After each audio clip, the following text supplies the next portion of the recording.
Morning সকলকে, আশা করি তোমরা খুব ভালো রয়েছো। আমরা ভালোই রয়েছি। আজকে হেভি ঘটনা ঘটেছে সকালবেলা। মানে এমনি দিন ঘুম ভেঙে যায়, উঠে পড়ি, কিন্তু আজকে ঘুমটা একটা হাস্যকরভাবে ভেঙেছে। সকালবেলা হঠাৎ দেখি বিকট একটা পিছন থেকে, আমাদের জানলার পেছন থেকে একটা ধপ করে একটা আওয়াজ। কি না, কাঁঠাল গাছ থেকে পড়েছে আর কি। তো পড়ে ফেটে গেছে কাঁঠালটা। আমিও উঠে পড়েছি, মা উঠে পড়েছে দেখতে যে কি হয়েছে। তো এক না দুটো কাঁঠাল একসাথে পড়েছে। তো বুঝতেই পারছো কতটা ও জোরে আওয়াজ হবে। আমি আর মা ঘুমাচ্ছি তখন। তো ওই ধপ শব্দে আমাদের ঘুম ভেঙে গেছে। তারপরে উঠে পড়েছি। আর আজকে বাবাও আজকে কাজে বেরোতে একটু দেরি করেছে। বাবাও ঘুমিয়ে পড়েছিল। তো যাই হোক, তারপরে মা বাবার জন্য ব্রেকফাস্ট বানালো। তারপরে আমাকে জিজ্ঞাসা করছে, রুটি খাবি? না, আমি রুটি ফুটি খাবো না, বাবাই করো রুটি। তা আমি আজকে কি ব্রেকফাস্ট করলাম তোমাদের দেখাবো। আর আজকে একটা জিনিস তোমাদের দেখাবো, সেটা এখন সারপ্রাইজ রাখছি। আমি একটু পরেই বেরোবো। কোথায় বেরোবো সেটা সবই থাকবে। আর আরেকটাও জিনিস তোমাদের দেখাবো আজকে, মানে কম্প্যারিজন করবে যে পুরনোটা ভালো না নতুনটা ভালো, সেটা কম্প্যারিজন তোমরাই বিচারটা করবে। সব সব নতুন বোধহয় ভালো নয়, আমার মনে হয়। এবারে তোমরা বিচার করে দেখবে। তো আজকের দিনটা কীভাবে কাটালাম দেখো আপাতত। আর আমার সকালের চা আর বিস্কুট, ব্রেকফাস্ট ছোলা সিদ্ধ করা, সাথে শসা দেওয়া। আজকে কি সব মশলা দিয়েছে আমাকে বলছে টেস্ট করে দেখ কেমন হয়েছে। বিশেষ মশলা দিয়েছে হয়তো, কি মশলা দিয়েছে আমি বলতে পারবো না। আগে টেস্ট করে দেখি বিষয়টা কেমন হয়েছে। এখন আর সেদিনকে বলতার কামড় খাওয়ার পর থেকে এখন আর মা ফুল তুলতে যায় না। তো এখন নয় বাবা সকালবেলা উঠে একটু ফুল তোলে, বা আমি যাই ফুল তুলতে।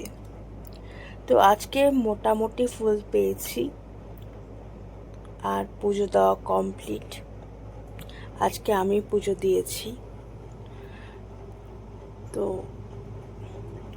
আজকে ফল ছিল, যেহেতু আমি কাটতে পারবো না, সেই জন্য বাতাসা দিয়েছি ঠাকুরকে ভোগে। খেজুর ছিল না, সেই জন্য আর খেজুরটা দিতে পারিনি, কিন্তু ফল ছিল, যেহেতু কাটতে পারবো না সেই জন্য আর দেওয়া হয়নি। সেই জন্য আজকে বাতাসাই ভোগে। আজকে তোমাদের দেখাবো 90s কি তারও পুরনো বাটানগরকে। আমি জন্মগ্রহণের পরে এই বাটানগরকেই দেখেছি, যেখানে সব কিছু ছিল। কেন বলছি সেটারও প্রমাণ তোমাদের দেব। এই বাটানগরে একটাই বড় পুজো হতো, বাটার পুজো, যেখানে সারা বাটানগরের লোকে অংশগ্রহণ করত। আর বাটানগর সবাই সবাইকে চেনে। আর মাঠ ভরে হচ্ছে কোয়ার্টার, বাটা ফ্যাক্টরির কর্মীরা সেই কোয়ার্টারে থাকবে। আর বাটার পুজো মানে সেই 5টা দিন উৎসব। আর এই হচ্ছে কোয়ার্টার, চারিদিকে কোয়ার্টার। আর কোয়ার্টারের সবার সাথে আত্মীয়তার সম্পর্ক, আত্মীয়র থেকেও পরিবারের লোকের থেকেও ভালো সম্পর্ক। আর আমাদের বাটা সিনেমা হল, ছুটির দিনের মারামারি টিকিটের জন্য, আর ভালো ভালো সিনেমা দেখার জন্য আদর্শ হচ্ছে বাটা সিনেমা হল। আর ভালো সবজি মাছ খেতে হচ্ছে মল্লিক বাজার। শপিংয়ের জন্য ফেভারিট ডেস্টিনেশন হচ্ছে মল্লিক বাজার। আজ মল্লিক বাজার শেষ। আর তুমি খেলাধুলা করবে তার জন্য স্টেডিয়াম আছে, তুমি অসুস্থ হয়েছো তার জন্য হাসপাতাল আছে, বাটা হাসপাতাল।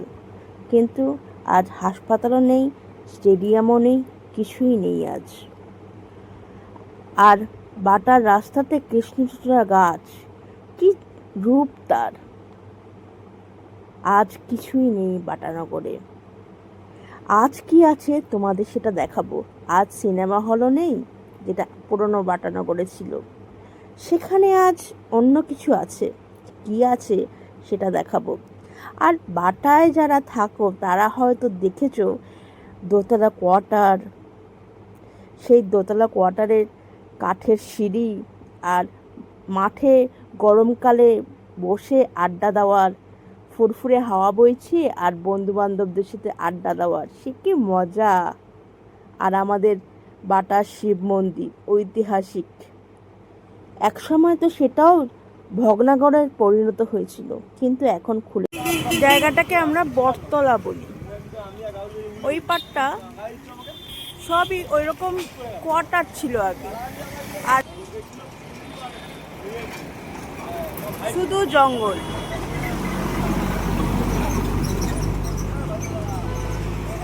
এই দিক সব দিকে কোয়ার্টার ছিল আগে, এখন শুধুই জঙ্গল। কোনো হাসপাতাল নেই বাটানগরে, আর যেটা না আছে সেখানে সাধারণ মানুষ যেতে পারে না, সেই রকম পরিষেবা নেই।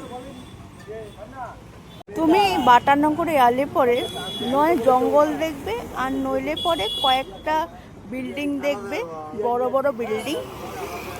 সেখানে কয়েকটা পরিবার থাকে, সেই ফ্ল্যাটের দাম প্রচুর, কয়েক লাখ টাকা, 20 লাখ টাকার বেশি দাম তাদের। কিন্তু মানুষ কেন কিনবে? এখানে একটা ভালো হাসপাতাল নেই, যেখানে ভালো ডাক্তার, ইমার্জেন্সি পরিষেবা নেই, সেই জন্য এখানে ফ্ল্যাটও বিক্রি হয় না। আগে বাটানগরে সব কিছু ছিল, হাসপাতাল, ভালো স্কুল, শান্তি ছিল, মানুষ এখানে শান্তিতে নিঃশ্বাস নিতে পারত। বাট হ্যাঁ, পলিউশন নেই, এই একটা জিনিসই নেই, যেহেতু গাছপালা আছে সেহেতু পলিউশন নেই।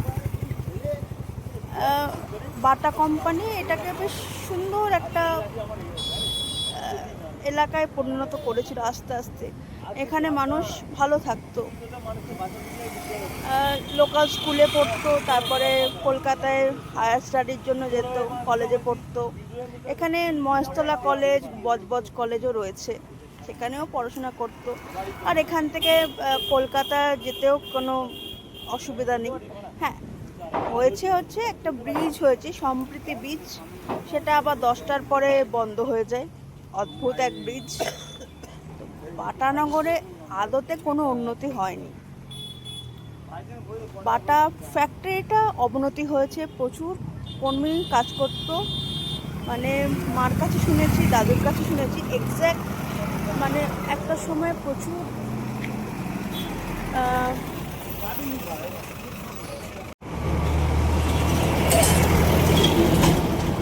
এই দেখো এই দিকটাও জঙ্গল, তুমি যেদিকেই তাকাবে বিল্ডিং তো নাই। এখানে শুনেছিলাম হসপিটাল হবে, গলফ কোর্স হবে, তারপরে স্টুডিও হবে, কিছুই নেই, শুধু জঙ্গল। যেদিকেই তাকাবে শুধু জঙ্গল, এদিকেও জঙ্গল, আর এদিকে হচ্ছে পাঁচিল। আর কবে থেকে শুনছি, 5 বছর আগেও শুনেছি যে অ্যাপোলো হাসপাতাল হবে। সে হচ্ছে তো হচ্ছেই, সে আর আজও হয় না, ভবিষ্যতে হবে কিনা জানি না। এই যে অ্যাপোলো হসপিটালের পোস্টার পড়েছে, এটাই দেখতে এসেছি যে এখানে নাকি অ্যাপোলো হসপিটাল হবে। এই যে দেখতেই পাচ্ছ, সেই জন্য পাঁচিল দিয়েছি কিনা বলতে পারবো না। যদি হয় তাহলে তো খুবই ভালো, কারণ আমার যখন স্ট্রোক হয়েছিল দেখতেই পাচ্ছ কোনো হসপিটাল নেই। আমাদের এখানে হাসপাতাল বলতে ইএসআই হসপিটাল, আরতি বলে একটা হাসপাতাল আছে, জগন্নাথ গুপ্ত বলে একটা হাসপাতাল আছে, ঠিক আছে। এই হাসপাতালগুলোতে রাত্রিবেলা কোনো ডাক্তার থাকে না, কিন্তু চার্জ প্রচুর, সেই মতো অভিজ্ঞ ডাক্তাররা আসে না। তো আমার স্ট্রোকটা যদি মানে আমার বাড়িতে হতো তাহলে বোধহয় এই সময় এই মুহূর্তে এই ভিডিওটা আমি করতে পারতাম না, আমার হরিবোল হয়ে যেত সেদিনই। তো যদি ফিউচারে যদি 2-3 বছরের মধ্যে একটা বড় হাসপাতাল, অ্যাপোলোর মতো হাসপাতাল হয়, সত্যি বাটানগরবাসীরা খুবই উপকৃত হবে।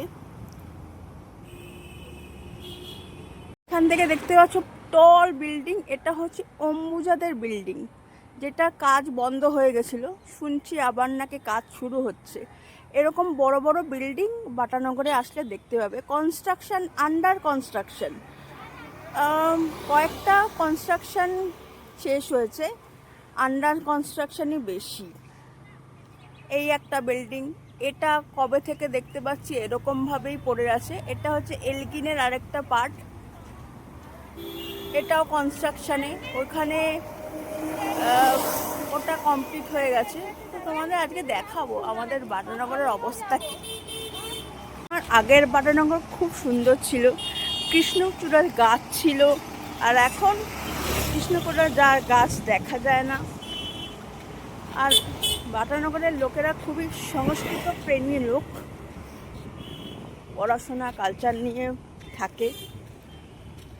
এখানে এখনও রবীন্দ্র নজরুল প্রোগ্রাম হয়, কোনো পাড়াতে হয়। মাঝখানে আমাদের পাশের পাড়াতেই হচ্ছিল একদিন একটা সন্ধ্যাতে ছোট করে। এখানের মানুষরা খুব সাংস্কৃতিক প্রেমী। আমি বলছি না যে শুধু বাটানগরের মানুষই সাংস্কৃতিক প্রেমী, সারা পশ্চিমবঙ্গের মানুষই সাংস্কৃতিক প্রেমী। বাট আজকের পশ্চিমবঙ্গের হালতটা দেখুন, সেরকমই আমাদের বাটানগরের হালতটাও দেখুন। এই পলিটিক্স করে করেই কিন্তু বাটা কোম্পানিটা, আমার সাথে হয়তো একমত হবেন, শুধু যে একটা পার্টির দোষ না, একের পর এক রাজনৈতিক দল এসেছে আর বাটা কোম্পানির নষ্ট হয়ে গেছে।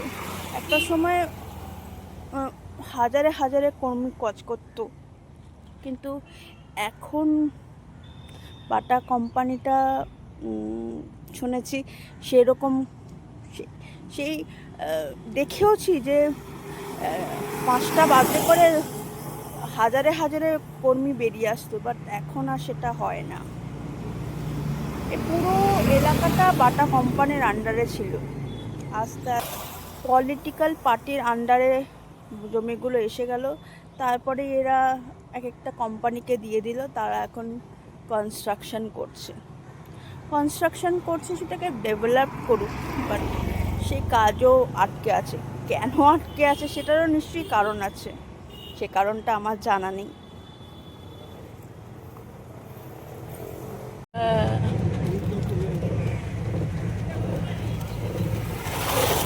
এই হচ্ছে এনজিনের এন্ট্রি, হাঁটছে, ইভিনিং ওয়াক করছে। চলো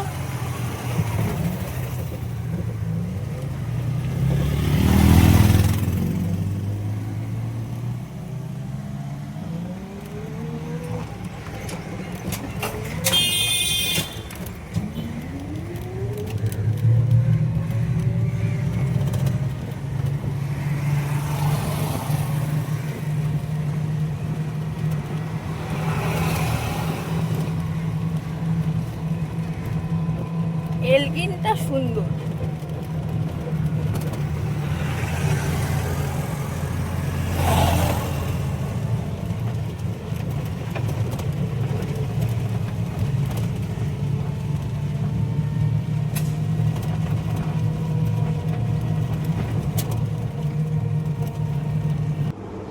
বটতলা থেকে এই অবধি হচ্ছে নিউল্যান্ডের দুর্গাপুজো। বটতলাতে বসে গেছে দোকান, খাওয়ারের দোকান সব বসে গেছে, আর এই পিছনের জমিটা এরকম জঙ্গল হয়ে গেছে। তো এই হয়েছে, পার্টি আসে।